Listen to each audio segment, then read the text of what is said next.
Welcome along to Journalism and Media Week 2021. Yes, we are starting our final session of day 2 of Journalism Media Week. Just before we start, if you've got a mask, then please do wear it. You're expected to wear masks at Leeds Trinity University, certainly if you're in the audience. But your final session today, it's been a great day so far. Well, we say leave the best to last. I'm certainly building this one up because it's going to be great. Please put your hands together and make some noise for the controller of ITV. Hold on. For the controller of ITV content delivery, it is Sonny Hanley. Thank you. Thank you. You're very kind. Keynote speech. So good afternoon, everyone. Before we start, I just want to say a massive thank you to Lucy, Darren, Tim, and the team for inviting me to come and speak to you guys. Journalism Media Week is, we didn't have. Yep, you're on. Are we on? When I went to university, we didn't have this sort of stuff. So, you did a university course and then you're thrown out to the wide world and you didn't know what was out there. So, having people come in and kind of speak to you guys is massive. So, thank you to Lucy, Darren, and Tim and the team. So I'm Sonny Hanley, and as Darren said, I'm the controller for content services at ITV, which I'll come back to what that means in a minute. But I'm also the co-chair for ITV Embrace, which is the network at ITV for Black, Asian, minority ethnic and their allies. And the key part about that phrase is "and their allies," because it's not just a club where you have to be a certain race to get in. It's about inclusivity and diversity as well. So, and I'll talk a bit more about that. Because essentially I'm here today to talk about my journey within ITV, and hopefully you'll pick up some tips for your own kind of journey in media or journalism or whatever you guys are majoring in, and also talk to you specifically around what ITV is doing around diversity and inclusion. Since this year, ITV was voted the best broadcaster to work at for people of color, which is it's a massive thing for a broadcaster like ITV because of all the hard work that they've put into it. Not just in the last 18 months, but probably in the last 5 years, really. Like I said, I am the controller for content services, and what that means in layman's terms is that I'm operationally responsible for all content that comes into ITV. So every program that gets made or commissioned, that comes into ITV, into the departments that I run, and then we process that content. So we add metadata to it, we check it, we might reversion it or edit it, and then we deliver that content to customers and clients around the world who buy ITV content. So if you were in Australia, for example, they buy Emmerdale and show Emmerdale, or if you were in Sweden, we send them Emmerdale and then they what's called localize it, turn it into their language. And so all the time we're delivering files all the way across the world. But I also am responsible for delivering files to your TV sets or your iPads or your phones, or platforms like Sky and Virgin, or we've got a platform called BritBox, which you may or may not have heard of. It's a crapper version than Netflix, but you didn't hear that from me. But essentially, anyway where you see an ITV program on any device, wherever you are in the world, it's essentially my job to get it there. So that's me in a nutshell. A lot of people say, well, he's control of content services. So my career journey, which brought me to this point, started 33 years ago. I'm 42 now. So when I was 9 years old, I was driving in a car past what was called Yorkshire TV. It's now called ITV Yorkshire, which you're probably familiar with. And I asked my mum what happens in that building, and she said, well, that's where they make the TV programs that you watch. And for a 9-year-old kid whose life was TV, I was really fascinated by this. I didn't necessarily want to be on TV or be an actor or anything like that, but I was fascinated with the mechanics of how TV kind of got to the little box in the corner of my room. And so from that point forward, my kind of mission in life was to get a job in TV, but more specifically in ITV. So I'm quite lucky in a sense that at 9 years old, I knew what I wanted to do with my life, which is good, right? At that time, I didn't know whether it could be a reality or not. Everybody's probably got dreams of what they want to do in life. I certainly had one, but I didn't know whether I could make it a reality. I didn't really have any role models that kind of looked like me that worked in TV or that was even on TV. I grew up in the late 90s, made myself younger then, the late 80s and early 90s. And on TV, there weren't that many black role models. There was Trevor McDonald, but I didn't want to be a newsreader. There was Lenny Henry, and I'm not that funny. And then there was the sitcom Desmond's, which you probably don't know, but you might have seen it on All 4. It was about a black family set in a barbershop. And Desmond had a son who was he was tall, he was good looking, he wore a suit, he drove a car, he had a mobile phone in 1991, and I wanted to be like him. But he was kind of the butt of the jokes, so I didn't want to be like him too much. But the point of the story is that inspiration for change can come in the strangest of places, right? So I found mine in that, one second. And the other reason I'm telling you is that TV is very different to the way it is now. So this was 18 years ago, longer, 33 years ago. And it's changed. It has changed both on screen and off screen. And that's a good thing. And I would say most of the changes happened probably in the last 4 years, really, in reality. So quick kind of canter through my career. So after I did a media course, much like you guys are doing. After university, I got a job as a runner. I then got on to a placement scheme run by what is now Screen Yorkshire, but it was called the Yorkshire Media Training Consortium back then. And if you guys ever have a chance to get on kind of training schemes or anything like that, absolutely recommend it, because it exposes you to so much that you just wouldn't not ordinarily be exposed to. You guys are in university. You're definitely exposed to more stuff than I was exposed to, but actually seeing the mechanics of how TV works or how journalism or radio works, your experience will be very, very limited. So placements and training schemes are massively important. So I would highly recommend that. But that's what I did. And they sent me out to different placements in the region, 5 different placements. And one of those placements was ITV. And I'd said to the training people, please put that as my last placement, because my idea was that if I go there last, and I'd be brilliant, then they would give me a job. And I did go there, and I was brilliant, and they didn't give me a job. So I got a job at an independent producer, and that was all going well. And then ITV called me up and said, we've got a 6-month contract. Would you like to take it? And bearing in mind, I had a permanent position at a production company, and I jumped at the chance. That was the dream, and it was finally coming true.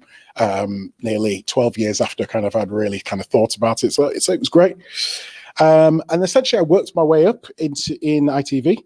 I worked in production for a long time, making factual documentaries and entertainment documentaries. Then I got made redundant in 2008, and I thought, the dream's over. What do I do now? And I sat on my sofa for like 4 months thinking, what can I do? I knew I wanted to still work in TV. I hoped that I could get a job back at ITV. I was kind of done with the production. I felt like I'd done everything. I'd done 6 years. And I got a job back in ITV 5 months later in operations. And then I moved into technology, where I worked as what's called a business analyst. And then after that, I got asked to run a department which was slightly in trouble in terms of they weren't moving with the times in terms of technology. And I got asked to run that department and turn it around. That's the department that I currently run now. So when I went in there was 5 people. And now we are about 36 people, and we're handling so much more content. And in terms of revenue, we generate around £2 million. So that's something I'm very, very proud of. And, the takeaway from that is that in an organization like ITV, you can kind of snake your way through the company because it's so massive and there's so many different job roles. And that's what I talk about, exposure, being exposed to a company like ITV or a company like the BBC's. People may have preconceived ideas that it's just program making or that sort of stuff, but there are so many things. There's compliance, there's business affairs, there's rights, there's content delivery, there's production, there's news, there's sports. So there's so much that goes on in that one company. And yeah, I've had a good run. 18 years has been fantastic, and I've loved it. So, ITV is a great place to work. It's always been a great place to work. When I started there, I could count the number of black people that worked there on one hand, even if I was wearing a mitten. Like, it was literally that bad. But now, 18 years later, it's so much better. And that's largely in part to the last 2 to 3 years where we've really had a focus on diversity and inclusion. And that's because we launched something called our Diversity and Acceleration Plan. So what that is, well, simply put, it was a 5-point plan to change the way ITV looks and talks about diversity, and to make it a more diverse company by increasing representation both on screen and, quite importantly, off screen as well. We published targets, and so that made us accountable each year that we would update on these targets. And these were publicly available so that we could be judged on how well we were doing and held accountable for what we were said that we were going to do. Now, this plan wasn't a direct result of the events of last summer with the killing of George Floyd and the rise of the Black Lives Matter movement. This plan was thought about maybe about 3 years ago when our current CEO, Carolyn McCall, joined. She was the one that really wanted to kind of push the diversity agenda, and rightly so. But when she started, it did take a little while for things to get going. Her time was taken up with things like the Government Select Committee on how we move forward with programs like Jeremy Kyle or Love Island, in the wake of really kind of publicised contributor deaths. And whether programs like that would have their place in society anymore. So there was a real big thing that was keeping her kind of busy, but it's not like we didn't do anything with diversity. We, in 2017, we launched our staff networks, which I'm co-chair of one of them. So we have 5 staff networks, one for BAME colleagues, one for the LGBT plus community, one for let me think now, ITV Able, which is our network for disabled employees. We've got ITV Balance, which is to help and support colleagues for that work-life balance, working families, etc. And I'm missing one, I think. ITV. Oh, we've got the Women's Network, which kind of does what it says on the tin. I naturally, when Carolyn McCall joined, I was slightly skeptical. I've been at ITV 18 years, so I've been underneath 3 CEOs in that time, and each one of them said that they had diversity high on their list of agendas, but it never really materialized. The makeup of the company didn't really change all that much, I didn't think, until Carolyn joined. But naturally, I was skeptical. I sent her an email to say I'd love to kind of chat with her to see, really hear it from the horse's mouth, really. And I didn't really expect, I don't know what made me do it, but I didn't really expect a response. But I got a response later that night that said that she would love a conversation with me. So she said that she would call me, and we set this meeting up. And the meeting went great. You know, I listened to what she kind of had to say. She talked about the fact that diversity and inclusion was high on her list of things, but you know, the Government Select Committee, which I talked about earlier, got in the way. She didn't use that as an excuse, but that was kind of the real reason why we hadn't pushed forward this plan. She told me about the Diversity Council, which she chairs herself at ITV, so she could hear directly from senior leaders at ITV and network chairs about the progress that we're making around D&I. And it was a great conversation. And the main thing I took away from that conversation was that she called me from her mobile, which meant I had her mobile number, which meant if I was brave enough, I had a direct line right to the top of ITV, which I have never used. So the Diversity Acceleration Plan was, published in July of 2020. It was called the Acceleration Plan because we wanted to accelerate the speed of change in terms of D&I. And it came out, like I say, last summer, which was good because it was riding on the crest of a wave of how society was feeling, which was great, but it wasn't as a direct result of that. So I just want to kind of reiterate that. So the plan was 5-fold. It had 5 distinct pillars to it. So 1 was increasing diversity on the management board. 2 was commissioning programs to ensure ITV better represents contemporary British life on screen. 3 was to improve diversity and progression in TV production. 4 was taking positive action in recruitment at entry levels as well as middle and senior management. And then the 5th one was educating and developing our entire workforce so everybody understood racism and their role in creating an inclusive culture. And like I said, the idea was to report on the progress of each one of these 5 kind of pillars every 12 months. So I'll just briefly take you through each one of these 5 pillars and explain kind of what we did. So the first one was increasing diversity on ITV's management board and senior leadership team. So there was a phrase that was kind of coined within ITV previous to 2017 about ITV's management board, and it was male, pale and stale, as in it was very male heavy. It was all white and they were all of an age. So it was male, pale and stale. Carolyn came in as our new CEO. She was the first female CEO that ITV have had, and she already changed the makeup. But last year, what she did is she appointed Addie Rawcliffe as Group Director of Diversity and Inclusion. And it made ITV the first FTSE 100 company to have a dedicated diversity director on its executive board, which is huge. It's absolutely massive. Because if you think of all those FTSE 100 companies, I mean, huge, big companies, and not one of them has a person dedicated to diversity and inclusion on their board. And we were the first. And it made me so happy to see a female black director on the board, because it just meant that it could essentially filter down. You know, I always say, if you can't see it, you can't be it. And Addie Rawcliffe is very visible, and her team do fantastic work already. And it is the catalyst for changing the diversity makeup of the company. So the second pillar was commissioning to ensure ITV better represents contemporary British life on screen within the next 12 months. So essentially, commissioning more programs that better represent life within Britain. So previous to last year, I would say ITV did okay in terms of representation from a diverse background on screen. But if you look at the figures, or you look at the representation on the screen, you'll see that the numbers are good, but you'll see that they're bit part characters or small time presenters or panelist shows that are on, you know, late at night. And so whilst the numbers look good, the makeup of how people view it didn't look so good. You know, in 2019, and that's only 2 years ago, literally 2 years ago, Coronation Street got its first black family on the street. Now, Coronation Street is set in Manchester, multicultural Manchester, and only in 2019 was the first black family on the street. And I would defy anyone to go to inner city Manchester and go up a street and not see somebody from a diverse background. But that's what the position that we were in.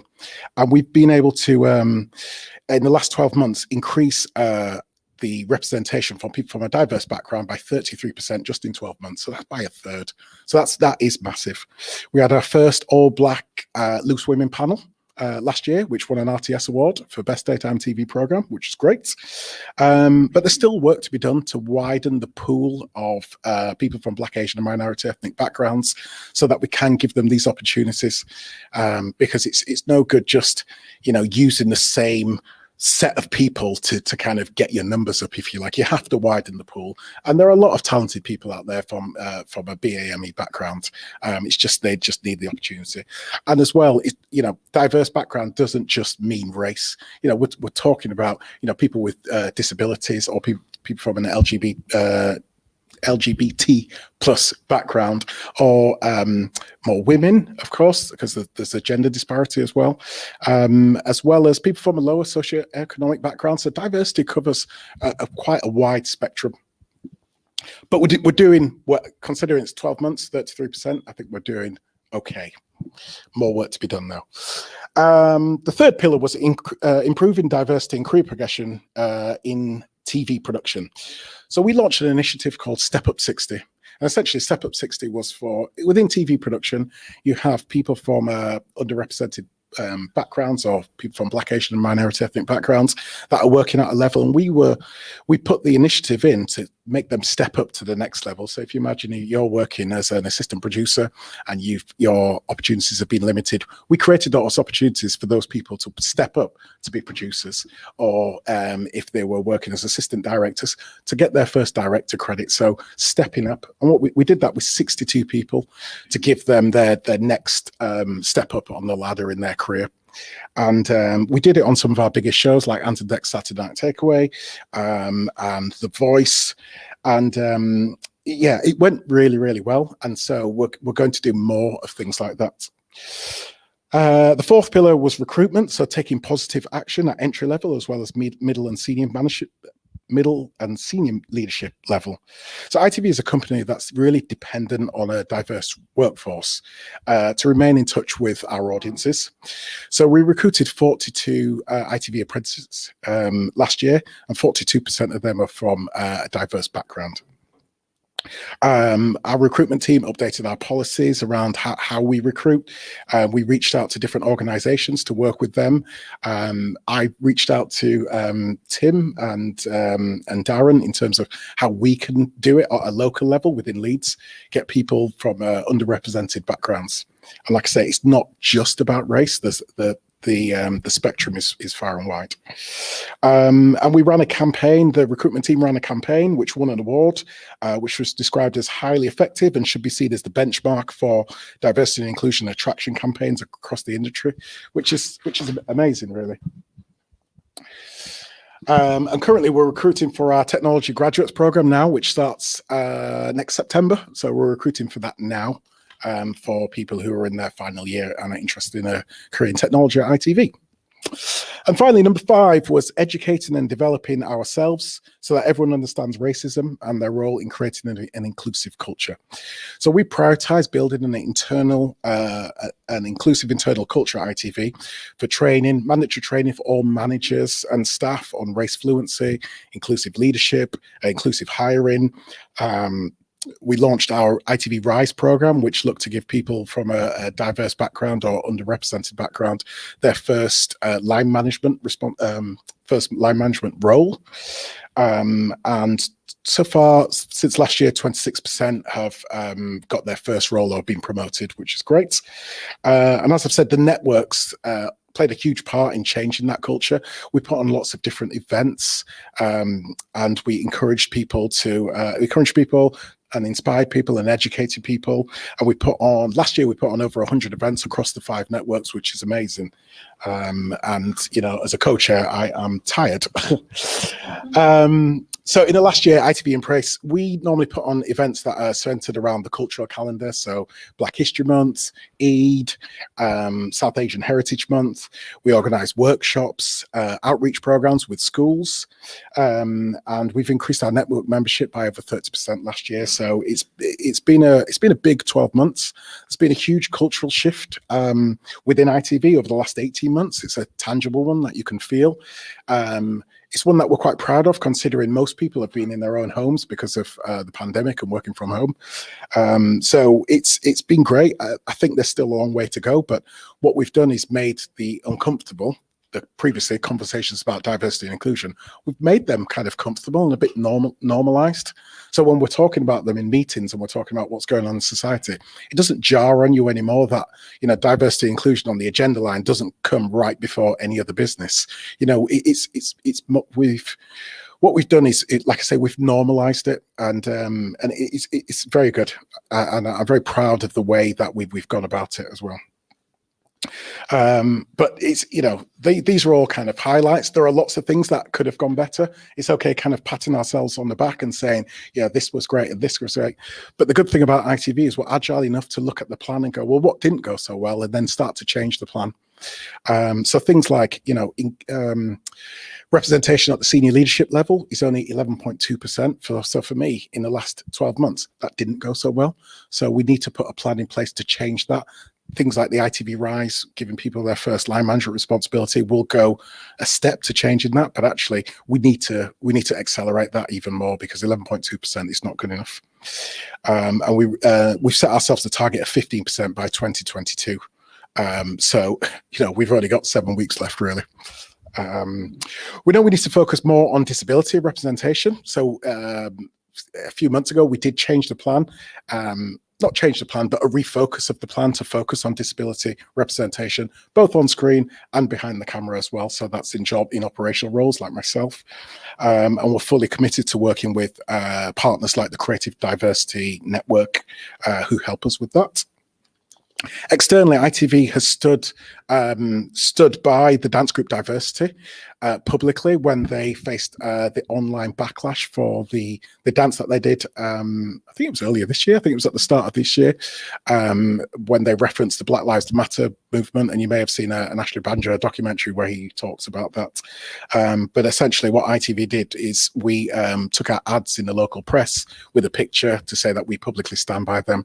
And we did the same thing for when the Black English football players received a torrent of abuse online for missing the penalties in the Euro. Again, we did the same thing. We took ads in the press to say that we publicly stand by that.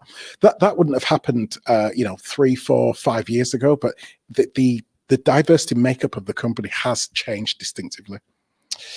On a more local level in content services, we talk about diversity and inclusion all the time, or diversity, inclusion and equality. We have our own mission statement. We've got diversity champions across my different departments. We have initiatives. We had a pledge video, which everybody kind of took part in to say we are committed to the work that we do around diversity. We have a staff survey so we can take a temperature check on how people feel about it. It's some people get it faster than others. Some people, it makes them feel slightly more uncomfortable, which is fine. Everybody goes at their own speed. So we monitor that closely. We make sure that everybody goes on the mandatory courses to educate themselves.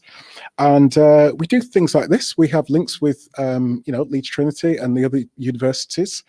And we're trying to do things like school outreach for people who won't necessarily have the same opportunities to go to university, but may just come straight out of school and be looking for work. And we encourage them to have a career in the media and more importantly, have a career at ITV as well.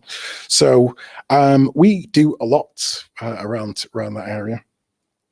I'm pretty sure I'm nearly out of time. Yeah. So just before I go, I just want to leave you with 3 key takeaways.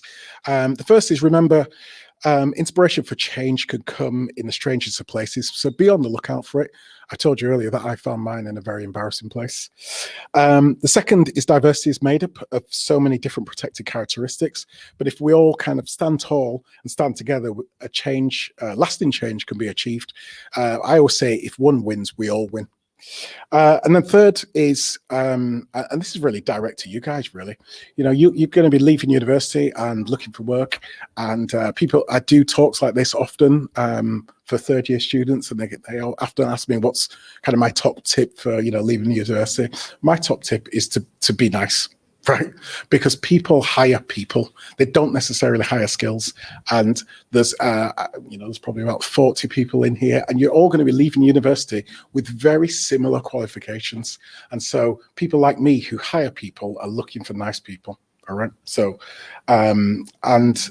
even for someone like me who's been at ITV for such a long time, I treat every day like a job interview, because you never know that person that you meet, how it's going to influence your life or your career. That's all really I have to say. I think diversity is massively important. It may be the hardest thing for society to live with, but perhaps it's the most dangerous thing to live without. Thanks for listening.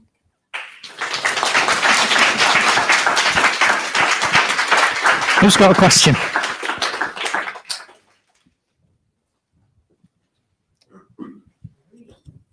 So you mentioned how growing up there were few role models for you. Do you think as a person in your position, you have a responsibility to be a role model to young Black people all over Britain? Yeah, that's a great question, actually, because, role models very rarely tend to see themselves as role models. And I was talking to a technology graduate last week, and he called me a role model, and it kind of made me feel a little bit uncomfortable. But you're right, I do have a responsibility to act and teach and educate people, because essentially I want to inspire people. I want to be the role model that I never had when I was coming through 18 years ago.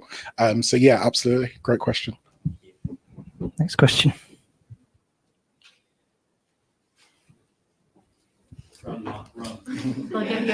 Get me steps. Hi, I was just going to say, just for kind of give an example. So like with when people are kind of bringing up like having like a LGBT kind of Love Island, there was 2 separate incidents where I think it was a producer and like a commissioner called it logistically difficult. How have you felt that ITV, I guess in particular, as being someone in the company, has dealt with issues where it's kind of they're the ones that have kind of made the mistake, or what I perceive it as a mistake, especially with the LGBT community. There's obviously a lot of discussion at the moment about like trans representation in particular, but I'm just wondering how, being in the company, how you found them like dealing with examples where it's kind of inward. Yeah. So it's, I love ITV as a company. I think we do fantastic things around diversity and inclusion. There are still voices within ITV that get things wrong. And the person I know the person that you're talking about made a comment about, I think it was about Love Island being for a man and a woman, or a boy and a girl, which is very insensitive, and it's incorrect to kind of just assume that love is between a man and a woman. And things like that do make me feel uncomfortable. And all I can do is kind of flag it with, people that will listen, and hopefully I can evoke change. And the thing that I've done, I think it was probably back in February, there was Piers Morgan said some really kind of unsavory things about Meghan Markle, which I think had a racial undertone to them, I believe. And I made it known that, me as the co-chair of ITV Embrace was very, very unhappy with that. Now, I'm not saying I got Piers Morgan fired or anything, but it was, it's things like that you can't stay silent about. If you feel like that and you're part of that organization, you have a duty to say things. And that's what I would always continue to do, despite the fact that I still work for ITV. Hi, I'm Liv, and I was just, I saw in an article that you did, the Yorkshire Post previously, that obviously you've had an interest in television for your whole life, Yep. and that you've also had some knockbacks in your career. So I was wondering what's more important, like a lifelong interest in the industry or the dedication to make it? The dedication to make it. So I think, I've worked hard in my career, but I think, there's an element of luck, right place, right time. You may not necessarily make it with just hard work alone. And I think I have been lucky, because if I wasn't lucky, essentially what I did is I put all of my eggs in one basket, right? And I said, I want to do this and I want to work in ITV. But I do think hard work and dedication will see you through to a successful level. Whether you make it right to the top is the luck bit, right? But if you work hard and you are dedicated and you really kind of focus on what you want to achieve, you will achieve it, no doubt. Thank you. Yeah, thanks. As you've said, we've seen a lot of progression, particularly over the last year or so, particularly on ITV, of increased diversity and people speaking up at large personalities. You mentioned Piers Morgan. I was going to mention him. And people are sort of starting to respond, not only on social media, but on live television, sort of calling him out on things. And as we see people like Piers Morgan or other controversial figures leaving some of these like major channels like ITV and BBC, moving to other places, they're still finding jobs. Do you ever worry that the increased diversity, doing so well in like ITV and other big channels, leads to quite a division? So some channels will be doing really well, and then other sort of outlets will be just adding fuel to the fire in a different way. Yeah, I hope that we're moving to a world where that fire that is dampening down. So I really believe like in the last 2 to 3 years, but more like the last 18 months, we're at a point now where we realize what's acceptable and not what's not acceptable. And so the people that were previously on TV that we thought were controversial and we looked forward to hearing their kind of views, actually now it makes me feel a bit uncomfortable that we gave them the airtime. Piers Morgan certainly is a person that look, I've met Piers Morgan before and I've interviewed him before, and he was one of the nicest people that I've ever met. What happened is we created this monster, right, on GMB. We created this where we wanted him to be controversial because we thought, oh, well, the ratings or that's the most important thing. And when actually that's not the most important thing. Being morally right and having that moral compass pointing in the right way, that's probably the most important thing. So I think society is changing where we realize now that, Jeremy Kyle, for example, where everybody watched it because it was like looking down at the poor people and, bear baiting and look at them and DNA tested and all that. And actually, that's people's lives that we're working finding entertainment in. The misery and the fights and the cheating and the baby's not really yours, it's yours. We were finding entertainment in that. And I think now we've come to a point where we're like, actually, that's not okay. So that fire, they may go to another channel and find, a small audience, but that audience will get smaller and smaller and smaller as people realize that it's no longer acceptable. And hopefully Piers Morgan will just go away. Sorry, another question is kind of related to Piers Morgan, so he's not really going away right now. But so are the like racial fluency and education courses, are they compulsory for everyone who works at ITV? Yes. And in which case, did Piers Morgan undergo them? And in which case, do you think they work? So yes, they are compulsory for everybody that is staff at ITV. So first they were rolled out to all managers, and then they were rolled out to everybody that worked at ITV. Piers Morgan doesn't actually work for ITV. He's a contractor. So we hire, I nearly said his talents, but we hire him in to do a job. So he doesn't actually work for ITV. He's got his own company, which we hire in, if you like. So he wouldn't have gone on one of those courses. He would have had to adhere to kind of ITV's kind of standards, but when those standards slip, then obviously, there becomes a conflict, and, you've seen what happens after that. So yeah. I just wanted to say a huge thank you for all the work that you've done. It's really sort of comforting to know that like someone in our position is going to feel more comfortable if we choose to work at ITV. I think my question that has now sprung out of my head would be, what's your favourite thing about your job? Now it's, I am in a position where I can really change things. So coming up, you were always hopeful that there was a leader who would change things so you could be part of it. Now I'm at a level where I can change and influence things. I can say, let's do an initiative like this, which will generate this. And, I've got a really big team underneath me that are all kind of, turbocharged in terms of like wanting to make that change. And that's really rewarding for me. Ultimately, my job is to make sure content gets from A to B, but, I do that all day, every day, and I could pretty much do it with my eyes closed.